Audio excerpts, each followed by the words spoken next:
P रहा हूँ। क्यों पी रहे हो? आपकी वजह से। क्या? आपकी नाहली की वजह से, किस बात की एफबीआर की नाहली की वजह से, उन महकमों की नाहली की वजह से जो स्मगलिंग को नहीं रोक पाए। भारत ने इतिहास रच दिया है। पहली बार भारत का विदेशी मुद्रा भंडार 700 अरब डॉलर के पार जा पहुंचा है।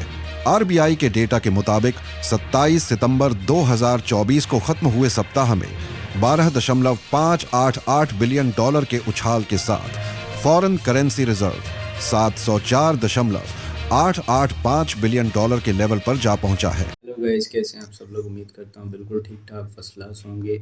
एक नई वीडियो नए रिएक्शन के साथ मैं आतिक अहमद आपकी खिदमत में हाजिर हूं और बिना किसी देर के मेरे ख्याल से हम वीडियो की तरफ चलते हैं। मैं आपको टाइटल बताता चलूं क्योंकि क्रेडिट्स भी देने होते हैं। वैसे तो आपने टाइटल में पढ़ लिया होगा।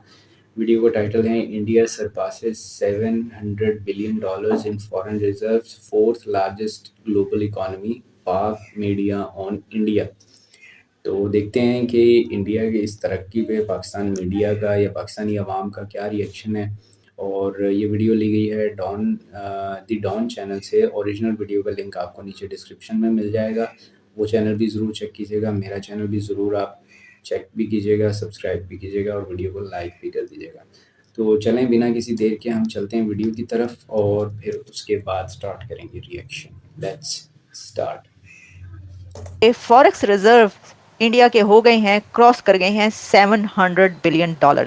इंडिया ये माइलस्टोन अचीव करने के बाद अब दुनिया का 4th कंट्री बन गया है कि जिसके इतने फॉरेक्स रिजर्व्स हो चुके हैं। स्क्रीन पर एक खबर है कि इंडिया चांद पर चला गया और उसके 2 सेकंड के बाद खबर है कि कराची में किसी गटर का ढक्कन ना होने की वजह से बच्चा गिर गया, मर गया। आईएमएफ एक माशी दहशतगर्दी का इदारा है। अजीत कुमार डोवल है, ईटीपी है इकोनॉमिक्स का। उसका मकसद मुल्कों को ठीक करना नहीं होता, उसका मकसद होता है मुल्कों को माशी दहशतगर्दी के जरिए मुकम्मल तौर पर तबाह बर्बाद कर देना। आईएमएफ के पास जाना ही नहीं चाहिए था। पाकिस्तान के जो फॉरेन एक्सचेंज रिजर्व्स हैं वो अफगानिस्तान से भी नीचे चले गए।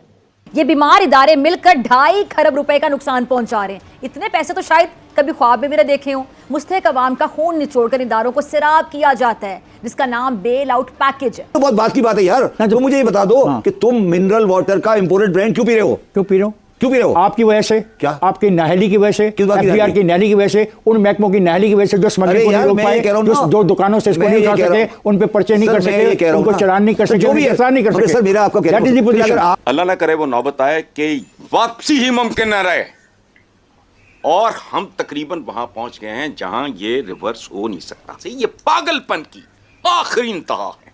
वो दुनिया की सुपर ताकत बनने के ख्वाब देख रहा है और हम दिवालियापन से बचने के लिए भीख मांग रहे हैं। और पाकिस्तान का वजीर दिफा ये अगर कहेगा कि पाकिस्तान दिवालिया हो चुका तो कौन यहाँ आएगा, कौन इन्वेस्ट करेगा? आप बिजली भी बंद कर दें, टेलीफोन भी बंद कर दें, सिम भी बंद कर दें, मोबाइल भी बंद कर दो, एयर ट्रैवल भी बंद कर दो, इन्होंने सीधा कर दो। लोग चलो फाइलर बनो। सारी दुनिया में ये नहीं होता जो यहाँ है। ये ब्लैकमेलिंग हो रही है बाय वेस्टेड इंटरेस्ट। आइडियाज़ को छोड़ दें इस वक्त। यानी मेरी गुजारिश है ये अपनी सिविल हुकूमत से भी, ब्यूरोक्रेसी से भी और मिलिट्री ब्यूरोक्रेसी से कि इस वक्त आइडियाज़ ना दें, इस वक्त करें। आपको पता है सबसे ज़्यादा आइडियाज़ कहाँ हैं इस वक्त? सबसे ज़्यादा आइडियाज़ कहाँ हैं? कब्रिस्तानों में। भारत ने इतिहास रच दिया है। पहली बार भारत का विदेशी मुद्रा भंडार 700 अरब डॉलर के पार जा पहुंचा है। आरबीआई के डेटा के मुताबिक 27 सितंबर 2024 को खत्म हुए सप्ताह में 12.588 बिलियन डॉलर के उछाल के साथ foreign currency reserve 704.885 billion dollar के लेवल पर जा पहुंचा है। इसके पहले हफ्ते में ये 692.29 बिलियन डॉलर रहा था। एफपीआई निवेश में भारी बढ़ोतरी के चलते foreign currency reserve all time high पर जा पहुंचा है। भारत के अलावा चीन, जापान और स्विट्जरलैंड के पास ही 700 बिलियन डॉलर से ज्यादा फॉरेन करेंसी रिजर्व है।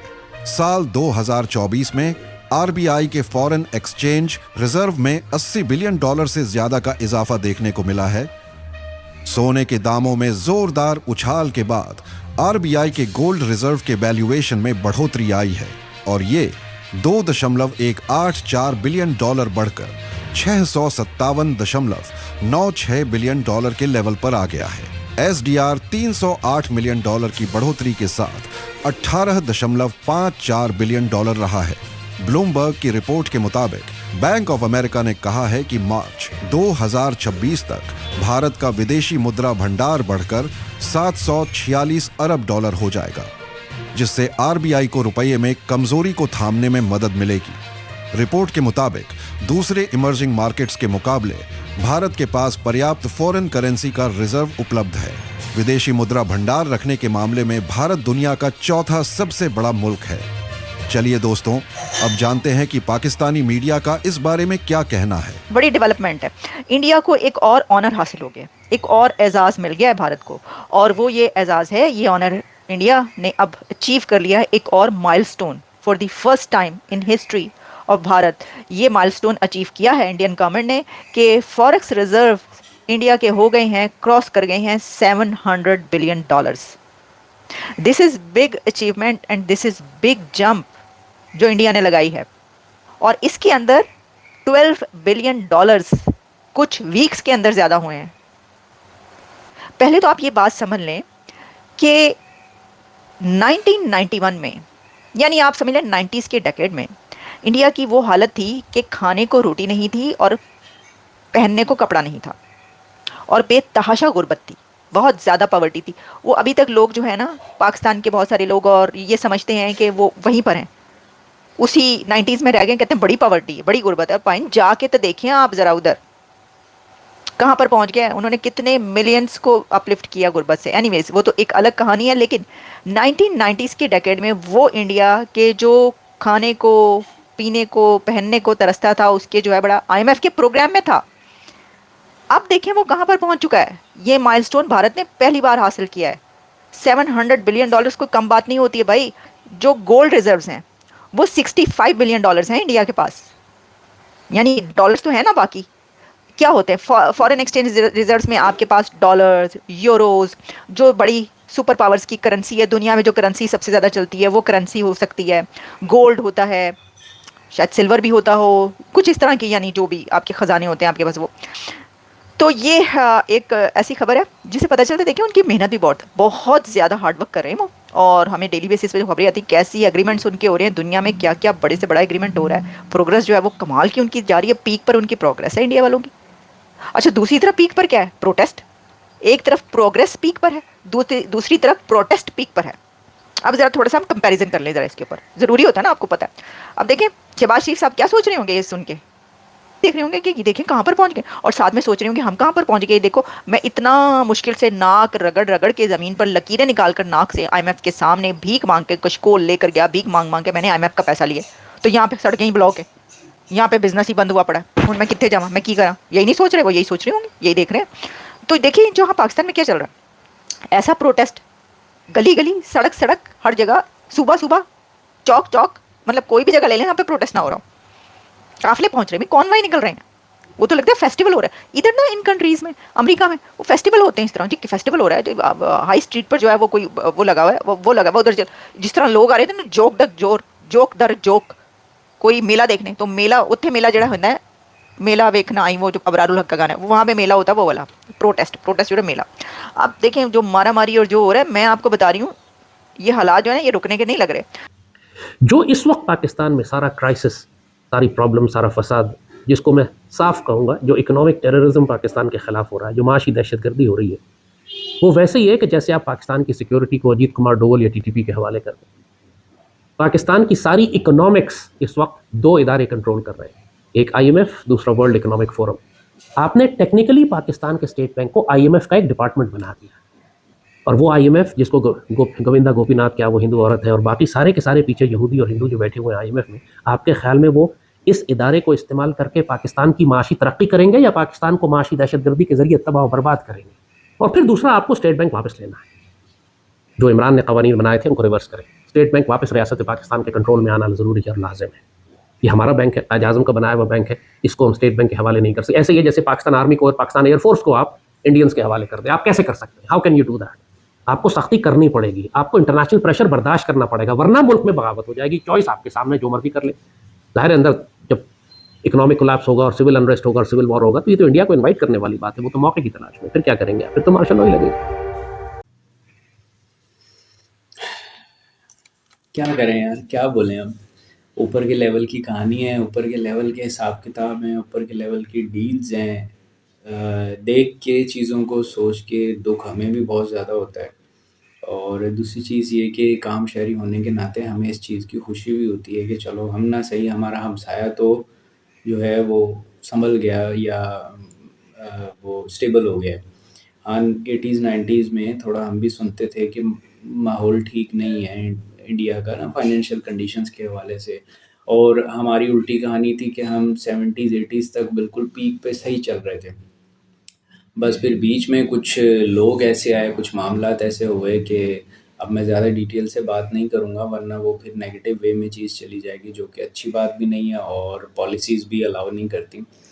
तो बहरहाल ये है कि हाँ यार, दुख होता है, तकलीफ़ होती है।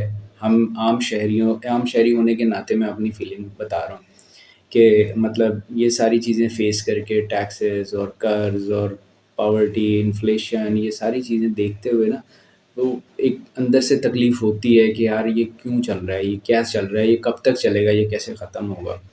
जबकि दूसरी तरफ इंडिया का हाँ, पहले ये माइंडसेट था, खैर अब नहीं है। जो इन्होंने वीडियो में बताया कि वहाँ पे लोग ये समझते हैं कि इंडिया अब भी शायद उसी कंडीशन में खड़ा हुआ है जिस कंडीशन में 80s या 90s में था, ऐसा नहीं है।